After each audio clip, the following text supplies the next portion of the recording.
Avant d'ouvrir la Bible et de s'entretenir avec vous de la parole du Seigneur. Vous voulez qu'on le fasse ensemble, qu'on s'incline, qu'on ferme nos yeux. Vous allez prier pour vous, vous allez prier pour moi. Amen. On le fait ensemble. On va le faire avec un frère. Que Dieu soit béni. Merci au Seigneur.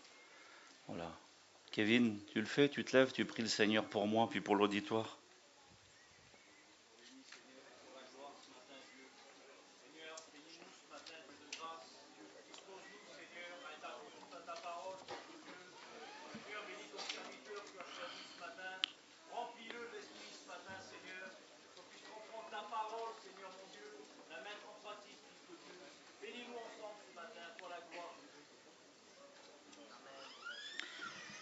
Voilà, que Dieu soit béni. Merci au Seigneur.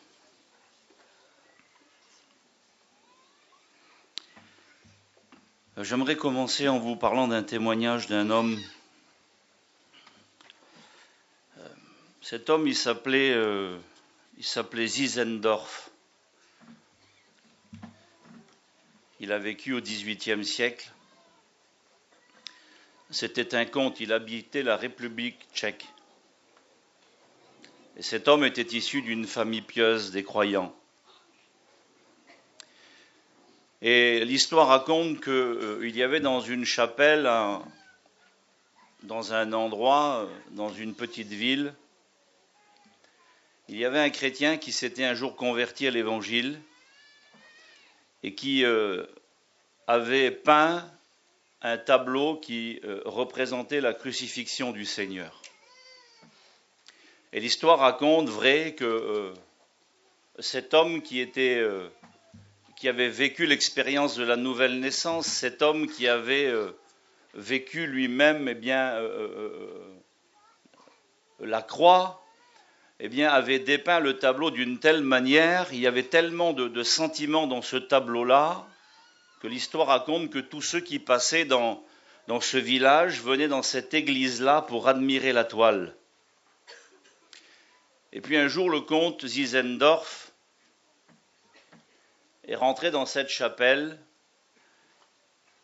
Il s'est mis devant ce tableau et l'histoire raconte qu'il est resté des heures à contempler la toile. Et au bout de quelques heures, il est tombé à genoux. Il s'est repenti. Il a demandé pardon au Seigneur. Et il a dit: désormais, je vais passer ma vie à servir et à glorifier celui qui est mort à ma place. Celui qui avait peint la toile avait mis en bas un petit intitulé ou un titre où il avait écrit: voilà ce que j'ai fait pour toi, toi, que fais-tu pour moi? Et à partir de ce moment-là, cet homme a consacré le restant de sa vie, son temps et sa fortune à faire un travail d'évangélisation. Il a fondé une mission qui s'appelle la mission Morave. Et il y avait dans ce secteur-là de la République tchèque un mot que vous connaissez bien.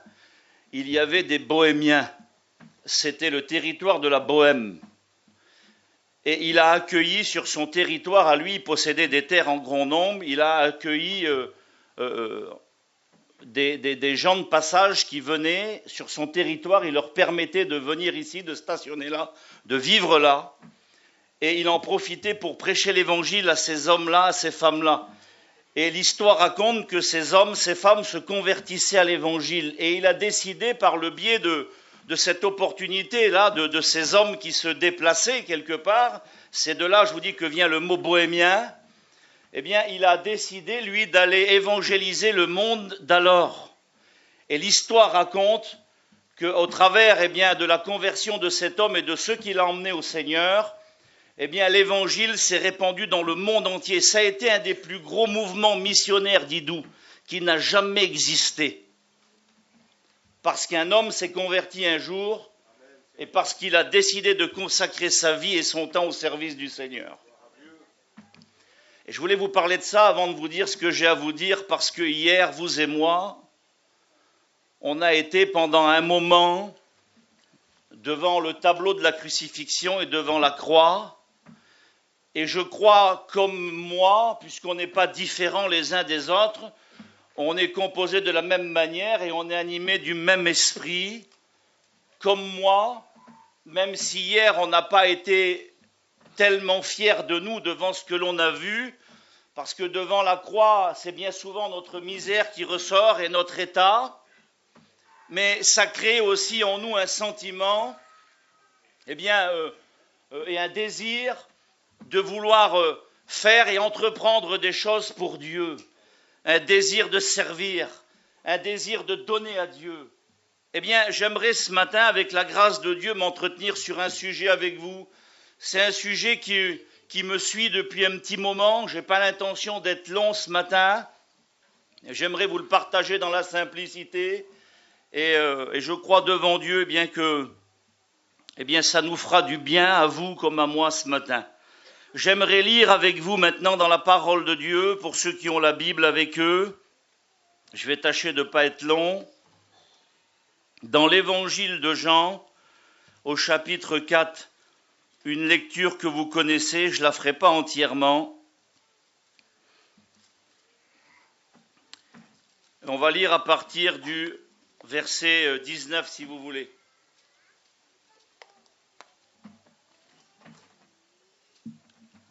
C'est la conversation avec la femme samaritaine au puits de Jacob.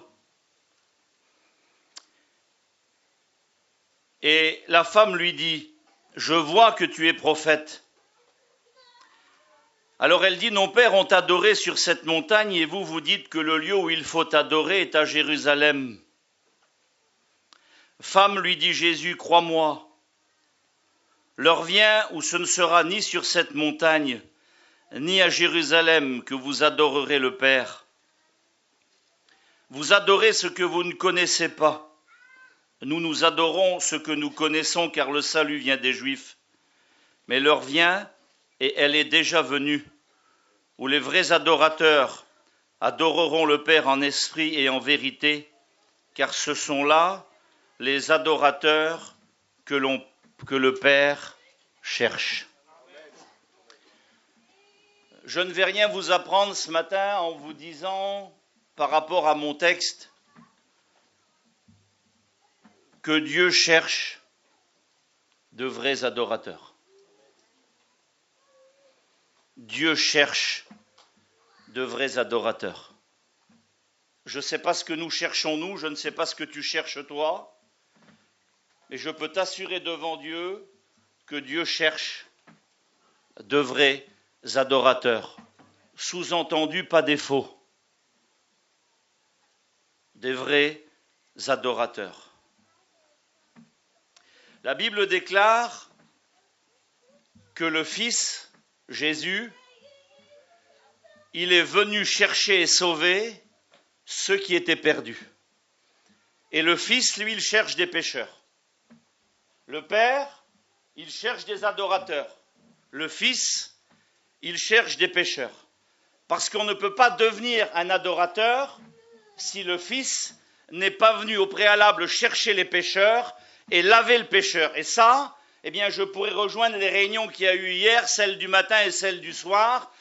Ça, c'est un effet de la grâce de Dieu. La grâce de Dieu permet aux pécheurs, de devenir un adorateur. Le Fils de l'homme est venu chercher et sauver ceux qui étaient perdus. Et au travers de ces perdus qui deviennent des sauvés par la grâce de Dieu, Dieu, lui, il cherche des adorateurs, des vrais adorateurs. J'aimerais vous poser la question. On fait la réunion ensemble ce matin. Je ne serai pas long. Peut-être certains m'ont déjà écouté prêcher sur ce sujet-là. Mais j'aimerais qu'on fasse cette réunion-là ensemble. C'est quoi adorer Dieu ?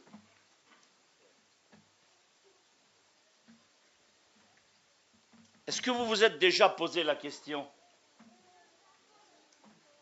C'est quoi adorer Dieu ? Et comment est-ce que moi, en tant que chrétien, j'adore Dieu ? J'aime le dire, ça ne me gêne pas. La Bible, ce n'est pas qu'un livre à lire, c'est un livre à vivre. Et Dieu veut que je vive les Écritures. Elles ont été écrites pour mon instruction, mais elles ont été écrites pour que je les vive. Et ce qui est écrit, eh bien, est écrit pour que je le vive. Comment est-ce que je vis mon adoration? Si je vous parle de prière ce matin, eh bien, je suppose que chacun me dira, eh bien, comment il peut prier? Et il existe dans la parole de Dieu plusieurs formes de prière. Mais c'est quoi adorer Dieu?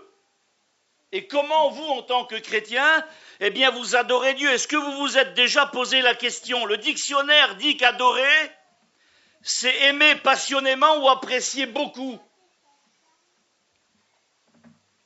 Avoir un goût trop vif pour quelque chose, comme adorer le chocolat.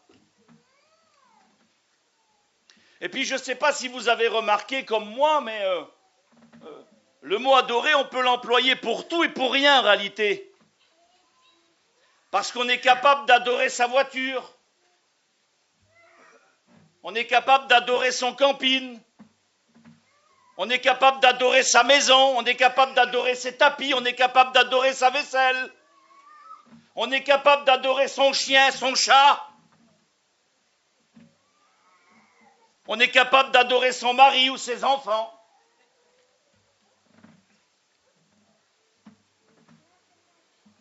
Mais c'est quoi adorer Dieu? On a chanté le cantique tout à l'heure là. J'y ai pas vu un signe du ciel puisque je sais qu'on le chante souvent le dimanche matin. Mais on l'a chanté néanmoins. Et on a chanté ensemble. Je veux t'adorer. Oui, t'adorer.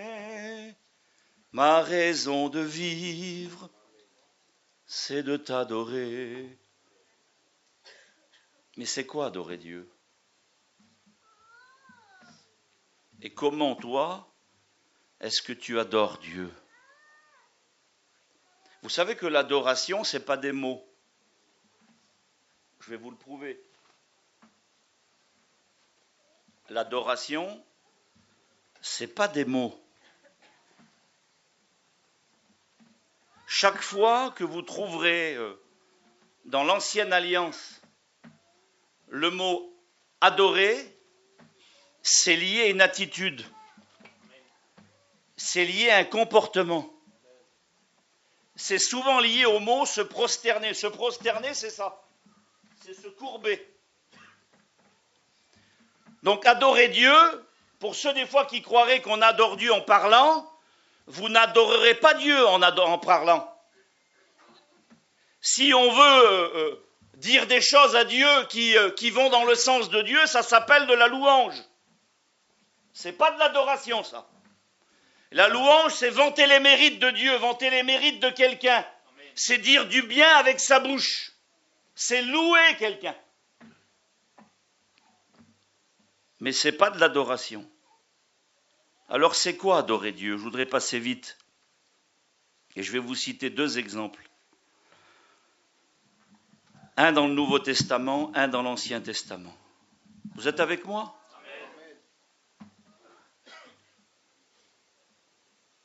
Évangile de Matthieu, chapitre 2,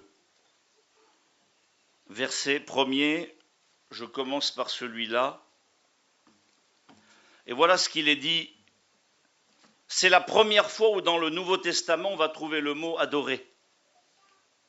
Jésus étant né à Bethléem en Judée au temps du roi Hérode, voici des mages d'Orient arrivèrent à Jérusalem et dirent « Où est le roi des Juifs qui vient de naître ? Car nous avons vu son étoile en Orient et nous sommes venus pour l'adorer. » Nous sommes venus pour l'adorer. C'est la première fois où dans le Nouveau Testament, on trouve le mot « adorer ». Quand vous lisez le contexte de ce récit, vous vous rendez compte que ces hommes, ils ont fait un voyage de 2 ans.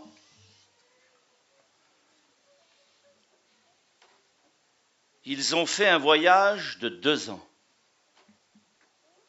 Dieu, lui-même, Ce n'est pas des hommes qui est allé les chercher, c'est Dieu lui-même, par le biais d'une étoile, est allé chercher ces mages-là à l'extrémité de la planète. Un voyage de 2 ans nous emmène à l'extrémité de la planète. La Terre fait 40 000 kilomètres. J'avais fait le calcul un jour, je vous fais grâce de tous les chiffres. Mais un voyage de 2 ans nous fait faire 20 000 kilomètres. Ça nous amène à l'extrémité de la planète. Dieu est allé chercher ces hommes-là à l'extrémité de la planète. Il leur a fait faire un voyage de 2 ans. Et leur seule motivation, leur seul but, ils viennent pour ça, ils le disent eux-mêmes, nous sommes venus pour adorer. Et quand ils sont devant celui qui est l'objet de leur adoration, quand ils sont devant Jésus, la Bible dit qu'ils vont se prosterner, attitude corporelle, et ils vont offrir à celui qui est l'objet de leur adoration leur trésor. Ils ne sont pas venus les mains vides. Ils offrent à celui qui est l'objet de leur adoration leur trésor. Leur trésor, c'est de l'or, de l'encens et de la myrrhe. Ils font 2000 kilomètres avec 20 000 kilomètres avec une seule motivation, un seul désir dans leur cœur, venir adorer et offrir leur trésor à celui qui est l'objet de leur adoration. Gardez bien ça dans vos cœurs. Dans la Nouvelle Alliance, le mot prosterner, le mot adorer, c'est, sans vous choquer si vous voulez, mais c'est ce qui ressort de l'origine du mot. C'est l'attitude d'un chien qui vient en rampant pour lécher la main de son maître. C'est ce qui ressort du texte grec. L'attitude d'un chien, quand il est question d'adoration, d'adorer, de se prosterner, l'attitude d'un chien qui vient en rampant lécher la main de son maître. Il y a des hommes ici qui ont des chiens et qui chassent là. Mon fils, il en a un chien là. Il a un setter, c'est pas un chien méchant à la base. Et puis si vous approchez de lui, le chien il saute en l'air. Si lui, quand il s'approche du chien, il lui tend la main. Tous les chiens font ça à leur maître. Les chiens rampent et ils viennent lécher la main de leur maître. C'est l'attitude de l'adoration. Et avec cette attitude-là, il y a une femme dans la parole de Dieu qui ressort avec ça à chaque fois. Vous la connaissez, c'est Marie de Béthanie. Marie de Béthanie, chaque fois que vous la voyez dans les Écritures, chaque fois où elle paraît dans les Écritures, eh bien vous trouvez cette femme-là à genoux aux pieds du Seigneur. C'est l'attitude de l'adoration, l'attitude de l'adorateur, l'attitude de l'adoratrice. Et rappelez-vous que quand Marie viendra à un moment donné au pied du Seigneur, la Bible dit qu'elle va venir avec un trésor. Elle vient avec un trésor, Marie. Elle a chez elle un parfum qui vaut 300 deniers. C'est une fortune colossale, 300 deniers. Et la Bible dit que quand elle est devant celui qui est l'objet de son adoration, elle brise le vase. Elle rompt le vase d'albâtre qui vaut 300 deniers et elle le répand sur la tête et sur les pieds du Seigneur. Et voyez-vous, l'attitude de l'adoration, elle est souvent déraisonnable, elle n'est pas souvent comprise, l'attitude de l'adoration de l'adorateur, parce qu'elle n'est pas logique, si vous voulez, elle est souvent déraisonnable. Devant ça, les hommes diront, n'aurait-on pas pu vendre ce parfum et le donner aux pauvres ? Parce que l'attitude de l'adoration de l'adorateur n'est pas toujours comprise en réalité. Parce qu'on va se rendre compte que dans l'adoration, il n'y a pas de limite en réalité.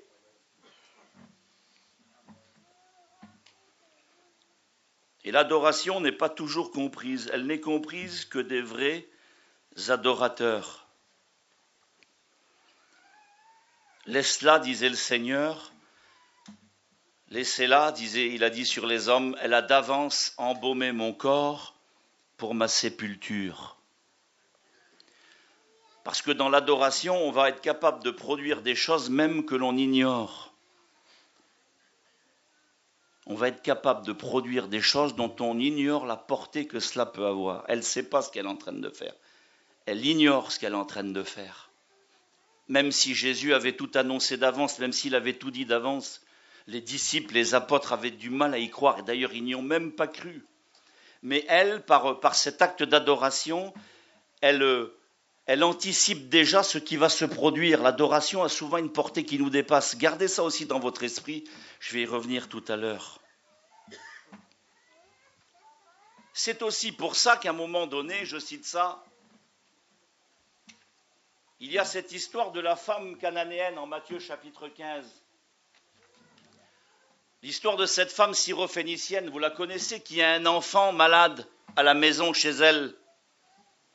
Et qui, lorsqu'elle apprend que Jésus est dans sa contrée, elle vient au-devant de lui. C'est une femme païenne, une femme syrophénicienne. Elle vient au-devant de Jésus et elle dit à Jésus, vous le connaissez ça par cœur, elle dit au Seigneur, Seigneur, ma fille est malade, ma fille est tourmentée, viens Seigneur et guéris-la. Et le Seigneur dira ça. Il dira, je n'ai été envoyé qu'aux brebis perdues de la maison d'Israël. Vous connaissez ce passage-là par cœur. Et la Bible dit ça. La Bible dit, mais, elle vint se prosterner devant Jésus. Elle prend l'attitude de l'adoratrice. Et quand elle prend l'attitude de l'adoratrice, Jésus lui dit ça. Il lui dit, ne sais-tu pas qu'il n'est pas bon de prendre le pain de la table pour le jeter aux chiens, aux petits chiens? Écoutez, je vous le dis avec mes mots à moi. Si tu prends l'attitude de l'adoratrice, ça veut dire que tu es donc un petit chien. Rappelez-vous ça. L'attitude de l'adoratrice. Le chien qui vient en rampant lécher la main de son maître. Si tu prends cette attitude-là, ça veut dire que tu es donc une vraie adoratrice. Et si c'est le cas, tu dois très bien savoir que le pain de la table n'est pas fait pour les petits chiens. Et elle dit, oui Seigneur, c'est vrai, je le sais. Mais elle dit, les petits chiens qui sont sous la table se contentent des miettes qui tombent de la table. Et par son attitude, par ses paroles, elle va prouver que son attitude, elle est vraie. Écoutez, Dieu cherche de vrais adorateurs. Son attitude, elle prend l'attitude de l'adoratrice, de l'adorateur, mais elle va prouver que ce qu'elle dit, c'est vrai. Les petits chiens qui sont sous la table, c'est vrai, je le suis. Je me contente seulement des miettes qui tombent de la table. Et à cause de ça, bien Jésus dira, puisque c'est vrai, rentre chez toi, ta fille est guérie. Amen.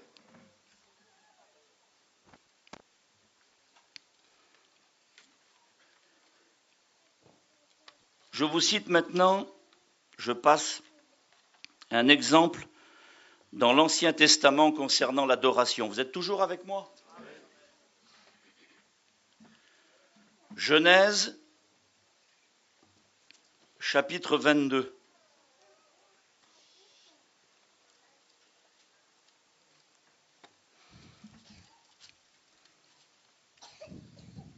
Une lecture que vous connaissez aussi par cœur. Après ces choses, Dieu mit Abraham à l'épreuve et lui dit, Abraham, et il répondit, me voici. Dieu dit, prends ton fils, ton unique, celui que tu aimes, Isaac, et va-t'en au pays de Moria, et là, offre-le en holocauste sur l'une des montagnes que je te dirai. Abraham se leva de bon matin, sella son âne et prit avec lui 2 de ses serviteurs et son fils Isaac. Il fendit du bois pour l'holocauste et partit pour aller au lieu que Dieu lui avait dit. Le 3e jour, Abraham, levant les yeux, vit le lieu de loin.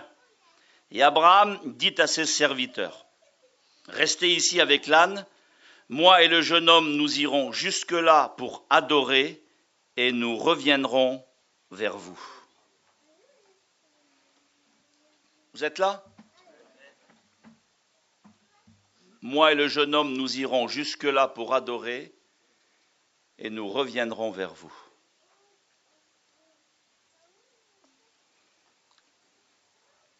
Il y a des papas, des mamans ici au milieu de nous. On se met dans la peau d'Abraham une minute.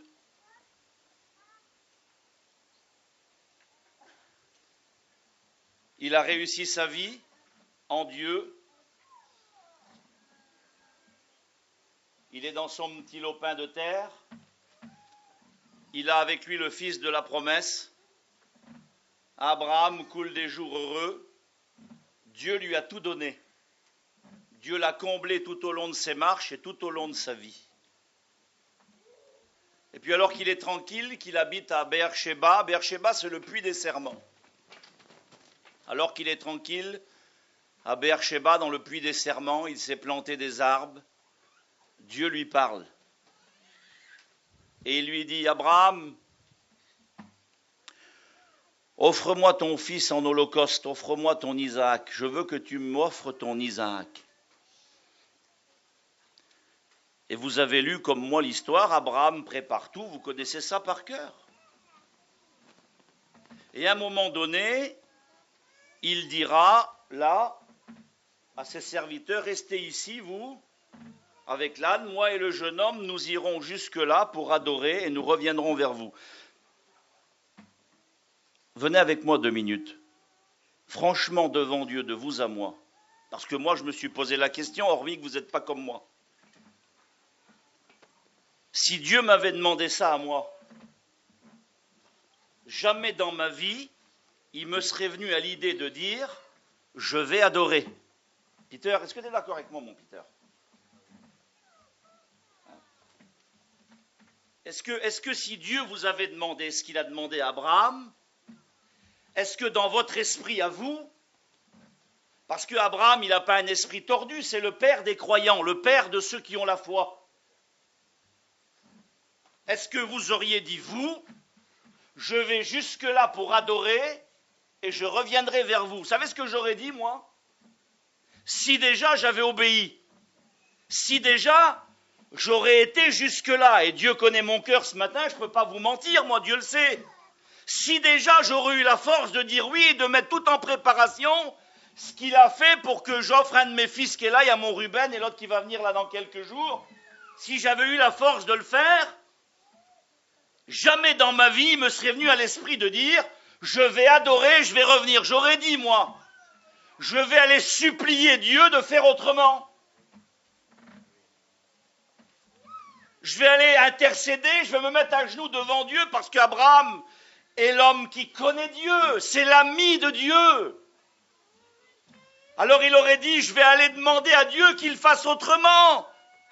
Bien que la Bible dit dans le Nouveau Testament qu'il croyait que Dieu était assez puissant même de redonner la vie à un mort et de le ramener par la résurrection. En réalité, c'est ce qu'il croyait Abraham. Mais jamais moi, j'aurais dit, je vais jusque-là pour adorer. Qu'est-ce qu'Abraham veut nous dire? Eh bien, Abraham veut tout simplement nous dire à vous et à moi qu'il ne peut pas y avoir de véritable adoration sans véritable sacrifice.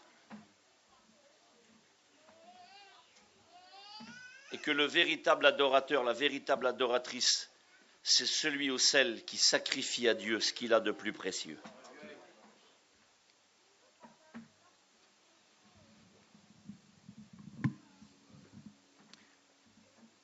Vous savez qu'Abraham est un bâtisseur d'autels.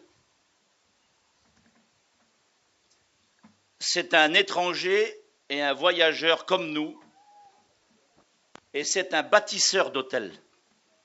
Chaque fois qu'Abraham se déplaçait, qu'il déplace ses tentes, il bâtit un autel. Je n'ai pas le temps de tout vous expliquer ce matin, mais avant l'autel qu'il va bâtir pour offrir son fils, il en avait déjà bâti au moins 3 des autels, Abraham. Mais à chaque fois qu'Abraham a bâti un autel, il l'a fait en fonction de ses besoins. À un moment donné, Dieu va lui apparaître. Et quand Dieu lui apparaît, Dieu vient et lui fait une promesse. Et pour remercier Dieu de la promesse que Dieu lui a faite, Abraham va construire un autel pour offrir à Dieu des sacrifices. Puis à un moment donné, la Bible dit qu'Abraham a eu besoin d'invoquer Dieu.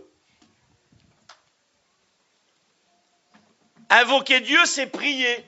Invoquer Dieu, c'est appeler Dieu au secours. Et à un moment donné, Abraham a eu besoin d'invoquer Dieu et d'appeler Dieu au secours.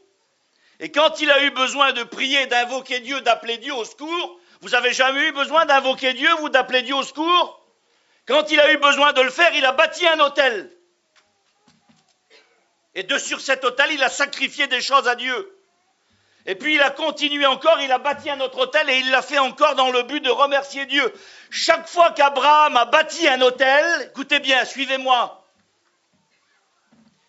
il l'a bâti en fonction de ses besoins à lui. J'aimerais que vous me suiviez, je voudrais vous expliquer quelque chose maintenant. Si j'arrive à vous expliquer ça, après on arrêtera et on priera le Seigneur. Vous savez que il existe 5 types de sacrifices dans la Bible. Il suffit de lire les 5 premiers chapitres du livre du Lévitique. Il existe 5 types de sacrifices. Écoutez bien.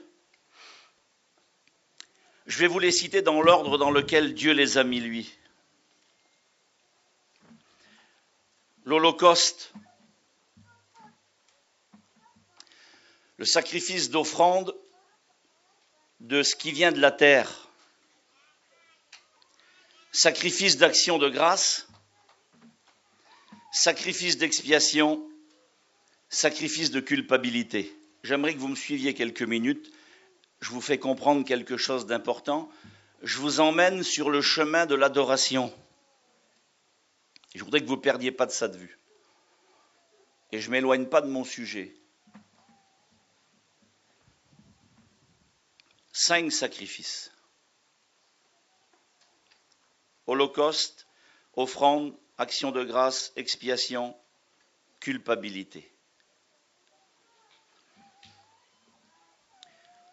Maintenant, je vais vous les citer à l'envers pour que vous compreniez. Parce que dans le sens où Dieu les cite, si je commence comme ça, on risque de se perdre, vous et moi, et on n'y arrivera pas, on aura du mal à comprendre. Sacrifice de culpabilité. C'est l'homme, la femme coupable. C'est le pécheur. L'homme, la femme qui se reconnaît coupable. C'est terrible de se... Écoutez, ce qui est terrible devant Dieu, c'est de ne pas se reconnaître coupable. Et ça, c'est terrible. Écoutez bien. Je crois qu'en réalité, le plus gros des défis, quand on fait un message d'évangélisation, quand on prêche l'évangile, quand on parle de l'évangile, quand on prêche l'évangélisation, quand on veut amener des âmes à Jésus, c'est d'essayer de convaincre que les hommes et les femmes qui sont en face de nous, et pas tous, mais en grande majorité, nos amis inconvertis, eh bien, sont des coupables. Parce que le diable et notre conscience, notre être, parfois, est passé maître dans l'art de nous faire minimiser les choses. On se sent bien et on n'est pas coupable. Je parlais il y a quelques jours avec un inconverti, avec un homme inconverti du monde, et puis je discutais avec lui, et il me disait, je l'écoutais, j'étais là, j'étais étonné encore, connaissant la vie de cet homme et connaissant l'individu, il me disait encore, eh bien, qu'il n'était pas pire que les autres. Que lui aussi, il faisait du bien, que lui aussi, il était gentil, que lui aussi, il était bon. Et c'est terrible devant Dieu de ne pas ressentir sa culpabilité. Écoutez, si vous n'êtes pas coupable, vous ne pourrez jamais vous repentir. Vous ne pourrez jamais demander pardon à Dieu. On ne peut pas demander pardon à Dieu pour quelque chose pour lequel on n'est pas coupable. Et c'est pour ça qu'il est écrit que le Saint-Esprit, il vient et il convainc les hommes. Il n'accuse pas, Dieu n'est pas un accusateur. Il convainc les hommes de péché. Il nous rend coupables. Et on devient coupable. Et parce qu'on est coupable, alors on va offrir à Dieu des sacrifices pour que Dieu nous lave de notre culpabilité. Et là, on vient au deuxième sacrifice, c'est le sacrifice d'expiation. On va offrir à Dieu un sacrifice parce que Dieu est venu expier notre culpabilité. On était coupable, Dieu est venu expier notre culpabilité, alors on lui a offert des sacrifices en fonction de notre expiation. Puis le troisième sacrifice, c'est le sacrifice d'action de grâce. Ça veut dire l'action de remercier Dieu. Et puis vous, comme moi, quand le Seigneur vous a pardonné, quand vous avez été conscient qu'il a fait expiation pour vous, on n'a eu qu'un désir dans nos cœurs, c'était de remercier Dieu. C'est la première chose qui est venue dans nos bouches. Merci Seigneur. Hier, quand Michael a fini de prêcher, Nessim a prié. Et il a dit merci et pardon, merci et pardon. Et moi, là, je voulais prier aussi, et je voulais dire dans mon cœur ce que Nessim disait, merci et pardon, merci et pardon, merci et pardon. Parce que dans notre cœur, vous comme moi, écoutez, on n'est pas différents de toute façon. Hein. On est tous issus d'un même troupeau et on a tous un même berger. Et notre expérience, elle est de nature unique, même si on est différents, et même si on s'est converti dans des lieux différents, et peut-être de manière différente, mais en réalité, notre expérience, c'est la même. Elle est unique, on a rencontré tous le même Dieu, et de la même manière. Hein. Un frère a dit hier, il n'y a pas un autre évangile. Hein. Il n'y a pas d'autre évangile. Il n'y a pas d'autre évangile. Il n'y a pas une autre bonne nouvelle. Il n'y a pas un autre moyen. C'est ce que je vous dis là, c'est le chemin légal, c'est le chemin normal. On a été coupable, il a fait l'expiation, alors on lui dit merci au Seigneur. Et puis on a envie de travailler pour Dieu. Alors on va offrir à Dieu des choses. Et là on va se mettre, on ne sait pas trop au début comment s'y prendre, mais on a envie d'offrir à Dieu des choses. Alors on peut partir en mission pour offrir à Dieu des choses. On peut offrir à Dieu notre temps, notre argent. On peut mettre au service de Dieu notre voiture. On a envie d'offrir des choses à Dieu. On a envie de faire pour Dieu. On veut offrir à Dieu des choses. Et c'est normal. C'est le processus normal. Vous n'êtes pas bizarre en faisant ça. C'est logique. C'est dans le cœur de chacun. On va offrir à Dieu des produits de la terre. Ce qu'on va produire nous, on veut le donner à Dieu. Vous êtes toujours avec moi ? Mais quand Dieu parle à Abraham, parce que vous savez, les mots ont leur importance dans les Écritures. Quand Dieu parle à Abraham, il dit « Abraham, offre-moi ton fils en holocauste ». Et Abraham, le langage des mots, il le connaît, il sait ce que ça veut dire. L'holocauste, c'est le seul sacrifice qui revenait entièrement à Dieu. Dans les 5 sacrifices, là, les 4 que je vous ai cités, je n'ai pas le temps de tout vous expliquer ce matin, mais les hommes ont chaque fois une part pour eux. Tout ce que je vous ai énuméré là, c'est dans le sens de l'homme. La culpabilité, c'est nous qui étions coupables et qui avions besoin qu'on fasse expiation pour nous. C'est pour nous ça. Le service d'action de grâce, c'est le fait de remercier Dieu pour ce que Dieu a fait pour nous. C'est pour nous encore. Le fait d'offrir à Dieu des offrandes de la terre, c'était en vue de la récolte qu'il allait avoir derrière, parce qu'ils offraient à Dieu une gerbe du champ, une gerbe de la moisson, en vue de la récolte qu'ils feraient pour eux-mêmes. Dans les 4 sacrifices-là, l'homme a sa part pour lui, c'est pour lui, c'est pour lui, c'est pour toi, c'est pour moi. Dieu n'y est pour rien là-dedans, il n'en a aucune part là-dedans. Mais quand Dieu dit à Abraham, offre-moi ton fils en holocauste. L'holocauste, c'est le seul sacrifice qui, je le répète, revenait entièrement à Dieu. C'est le seul sacrifice dans lequel l'homme n'a aucune part. C'est le seul sacrifice où l'homme n'en retire aucun bénéfice. C'est le plus beau du troupeau, la plus belle bête du troupeau.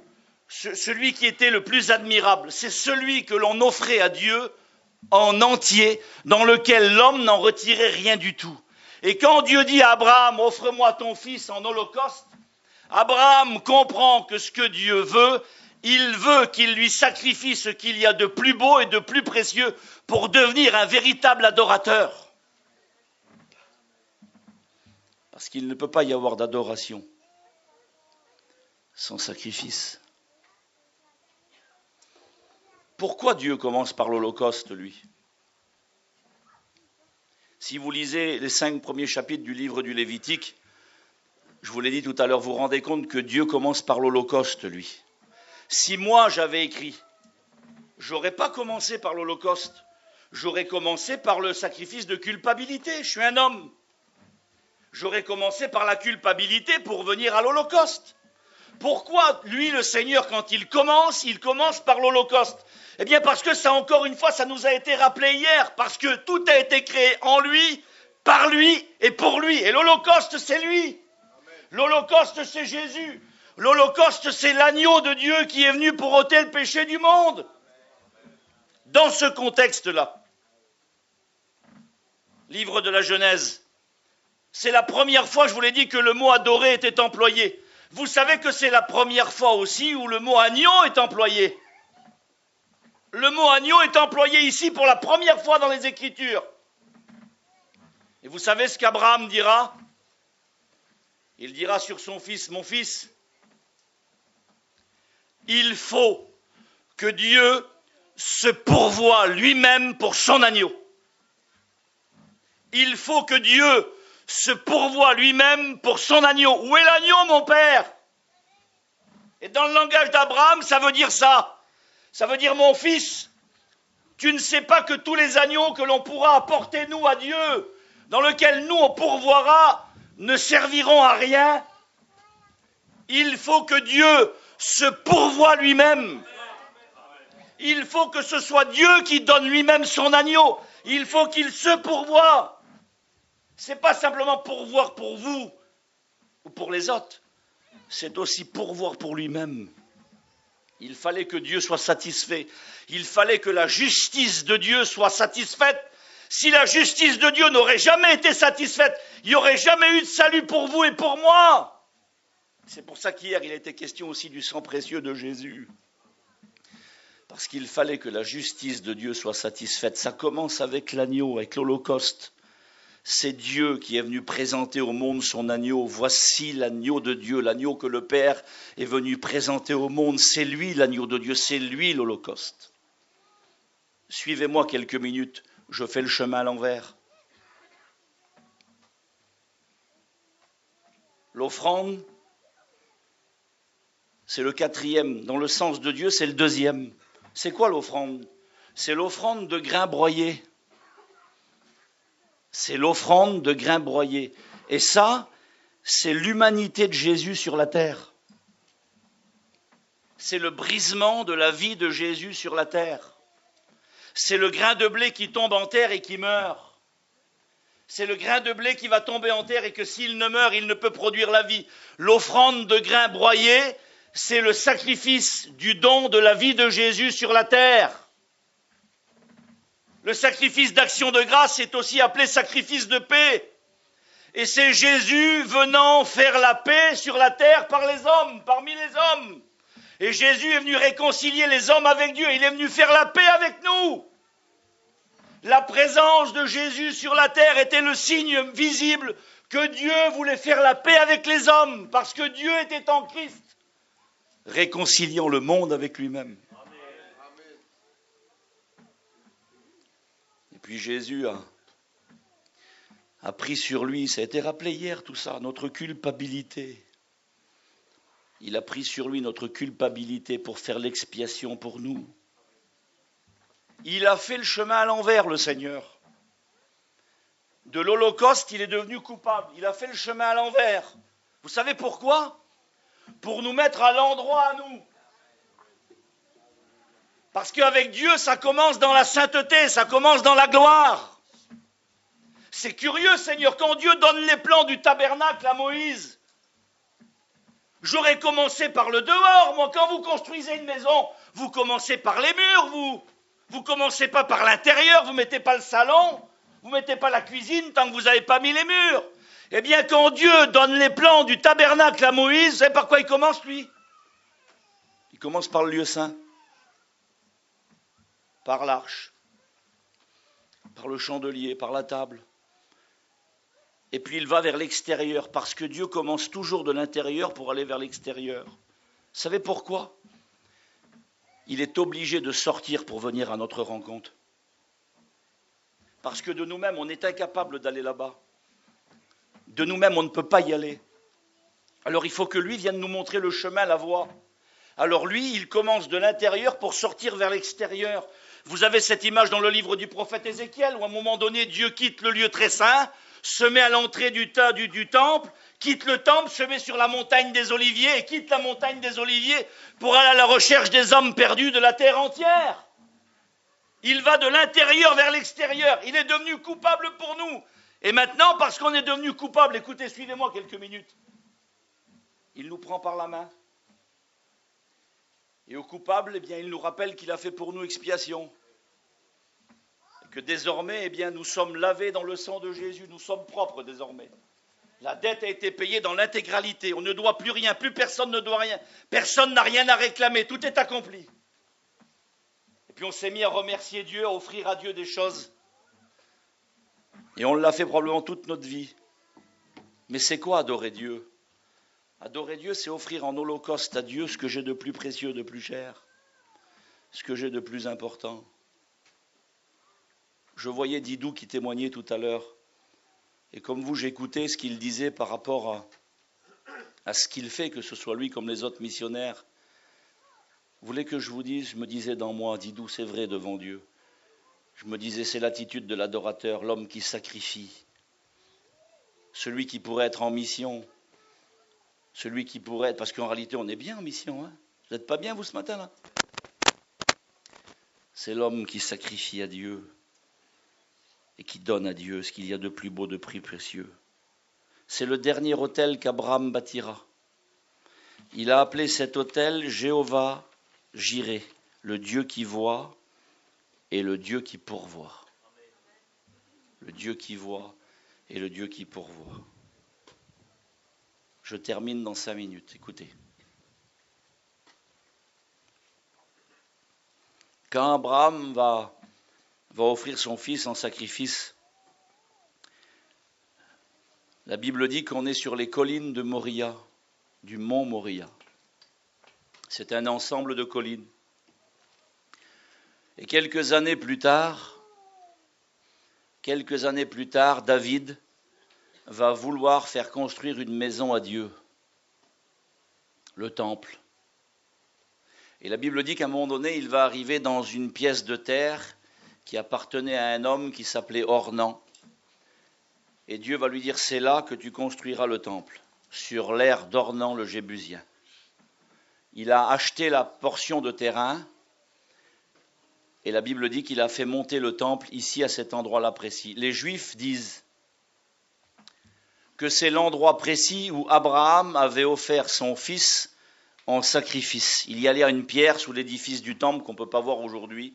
C'est l'endroit précis où David avait fait bâtir le temple, et les Juifs disent que c'est l'endroit précis où Abraham avait offert son fils en sacrifice. Dites-moi, je termine dans 5 minutes, pourquoi les gens venaient au temple ? Parce que les gens venaient au temple, le peuple juif venait au temple de tous les endroits du monde où ils étaient dispersés. Pour quelle raison ils venaient ? Je vais le faire simple. Ils venaient pour adorer et pour sacrifier. Tous ceux qui montaient au temple, ils venaient pour adorer et pour sacrifier. Parce qu'il n'y a pas d'adoration sans sacrifice. On est toujours là sur cette colline, et j'arrête avec ça, sur ces collines. Vous savez qu'à ce lieu-là, il y a le Golgotha. Et quelques années plus tard, sur cette colline-là, aura lieu le plus grand de tous les sacrifices qui n'a jamais eu lieu sur la terre. Le plus beau des sacrifices qui n'a jamais eu lieu sur la terre.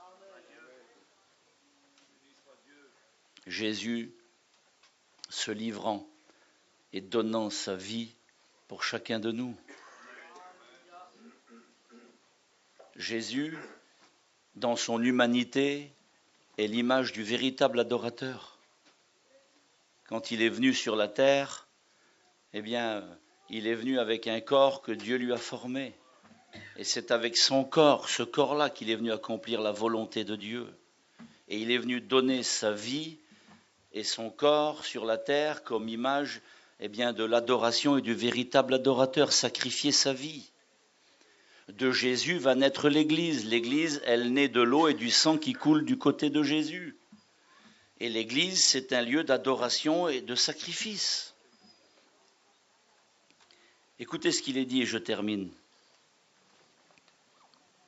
Devenez donc les imitateurs de Dieu, dit Paul, comme des enfants bien-aimés, et marchez dans l'amour à l'exemple de Christ, qui nous a aimés et qui s'est livré lui-même à Dieu pour nous comme un holocauste et une offrande de bonne odeur.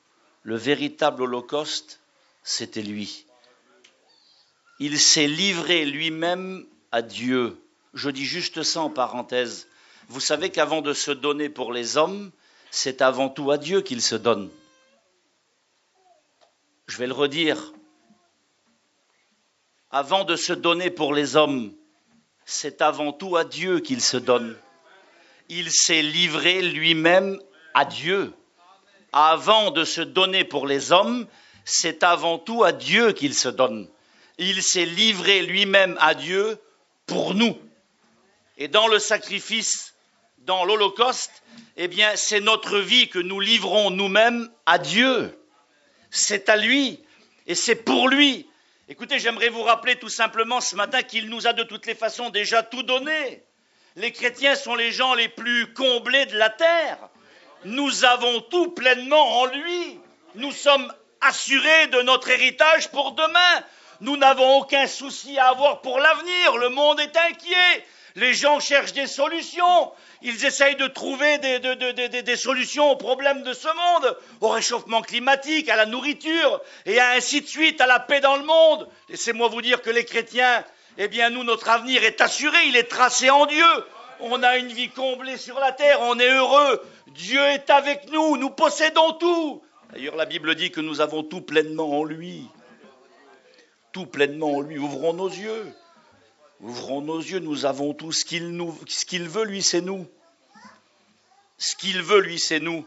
Le véritable adorateur, la véritable adoratrice, c'est toi. Et c'est ta vie à toi. C'est ta vie que Dieu veut. Il t'a déjà tout donné. Et c'est pas simplement une prière, pardonnez-moi, qu'il veut de toi. Et hier, je ressentais ça quand j'écoutais Michael prêcher. C'est pas simplement des mots, c'est notre vie qu'il veut qu'on lui livre tout entière. Ce matin, tu peux devenir un véritable adorateur. Une véritable adoratrice. Que Dieu soit béni. Je ferme ma Bible, je vais m'arrêter là, je voudrais qu'on prie le Seigneur. Que Dieu soit béni. Que Dieu soit béni, que Dieu soit béni. Merci au Seigneur Jésus. À Dieu soit la gloire.